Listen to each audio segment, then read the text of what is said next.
Hello everyone, welcome back to my channel. আজকে আমি আপনাদের সাথে শেয়ার করব চিকেন রেজালা। তার জন্য আমি একটা কড়াইতে সাদা তেল নিয়ে নিলাম, তাতে গোটা গরম মশলা, একটা বড় এলাচ, জয়িত্রী আর সামান্য গোটা জিরে আমি ফোড়ন দিয়ে দিলাম। এটাকে ভালো করে আমি একটু ভেজে নেব। একটু ভাজা ভাজা হয়ে একটু যখন একটা সুন্দর একটা স্মেল বেরিয়ে আসবে, তখন তাতে আমি পেঁয়াজ বাটা অ্যাড করব। আমি 1.5 কেজির মতন মাংস রান্না করেছি, তার জন্য আমি বড় বড় 4টা পেঁয়াজকে পেস্ট করে নিয়েছি। পেঁয়াজটাকে একটু ভেজে এটাতে আমি কাঁচা লঙ্কা অ্যাড করেছি। অ্যাড করে এটাকে আমি একটু ভালো করে ভাজবো। সামান্য একটু ভাজা ভাজা হয়ে গেলে পরে তারপর তাতে আমি আদা রসুনের পেস্ট অ্যাড করলাম। করে আমি এটাকে ভালো করে কষাবো। যত সময় ভালো করে একদম পেঁয়াজের যে জলটা যেটা আছে ওটা যত সময় পর্যন্ত শুকিয়ে যায় না, এত সময় পর্যন্ত আমি এটাকে ভালো করে ভাজার পর একটা পাত্রে আমি হলুদ ছাড়া জিরে, ধনে আর লঙ্কার গুঁড়ো ভালো করে পেস্ট করে আমি ওই মশলার পেস্টটা পেঁয়াজ বাটার সাথে মিক্স করে দেবো। এখন আমি ভালো করে এটাকে ভাজতে থাকবো যত সময় না তেলটা ছেড়ে ছেড়ে আসছে।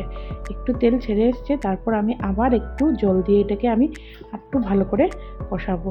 কষাতে কষাতে যখন এটা একটা ভালো থিকনেস এসে যাবে, একদম দেখতে তেলটা পুরো ছেড়ে ছেড়ে এসে যাবে, তারপর আমি এটাতে আস্তে আস্তে চিকেনগুলিকে অ্যাড করে দেব।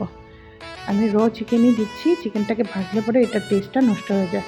তো কাঁচা চিকেনটাই আমি এটার মশলার মধ্যে দিয়ে দিলাম। এটা এখন আমি ভালো করে ভাজতে থাকবো যত সময় চিকেনটা সেদ্ধ হয়। আমি গ্যাসটা কমিয়ে মোটামুটি 15 to 20 মিনিটস আমি এটাকে ভালো করে একদম লো আছে ভালো করে, এখন দেখেন এটা ভালো করে চিকেনটা কিন্তু অলমোস্ট সিদ্ধ হয়ে গেছে, হাড় থেকে ছেড়ে ছেড়ে আসছে।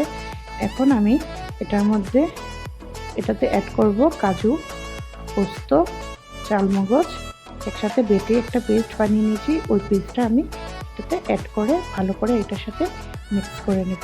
এটাকে মিক্স করার পরে তারপর আমি একটু সময় ভাজা ভাজা করার পর যখন দেখব এটার মধ্যে একটু তেলটা ছিঁড়ে ছিঁড়ে আসছে, তারপর আমি এই চিকেনটার মধ্যে আমি একটু টক দই অ্যাড করে দেব। একটু টক দই অ্যাড করে তারপর বেশি সময় রাখতে হবে না, টক দই অ্যাড করে আর মোটামুটি 10-15 মিনিটের মতন রেখে তারপর দেখেন এখন পুরো তেলটা সেপারেট হয়ে গেছে এটার থেকে। এখন বুঝতে হবে যে গ্রেভিটা পুরো রেডি হয়ে গেছে।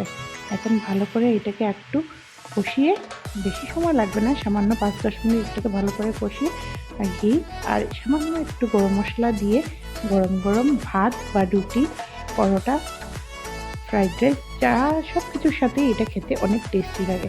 একবার ঘরে ট্রাই করে বানিয়ে দেখবেন। ভালো লাগলে একটা লাইক করে দেবেন, একটা কমেন্ট আর একটু শেয়ার করে দেবেন। Bye bye.